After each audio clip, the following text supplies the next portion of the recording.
According to the American Red Cross, 38% of the U.S. population is eligible to donate blood, but less than 10% of us do so. In tonight's Real Men Wear Gowns, Eyewitness News reporter Jeremy Baker digs into the reasons why more people need to donate and save lives.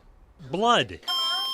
It's a precious commodity. It requires a community to come together to have blood for everyone. Dr. Leslie Greben, the medical director of the University Hospital Blood Bank and assistant professor at UT Health San Antonio, says blood donors are needed year-round. People often want to respond genuinely to disasters, natural or, man-made disasters, but we need a continuous pipeline to always have blood available for all that need it. University Hospital pharmacist and blood donor Conrado Gamboa says blood is especially needed when kids are out of school and families are off their daily routines. Since we're a Trauma One facility, we usually have a high volume that we utilize, and sometimes we do have shortages, especially during the holidays and during the summer months and spring break. The most common blood types? Type O and type A are the most common, and then followed by type B, and AB is very rare. Type O may be the universal donor, but the other blood types are just as important. We need those blood types so that we can give O to people that really need it. And Dr. Greben says all the donated blood used in their facility is safe.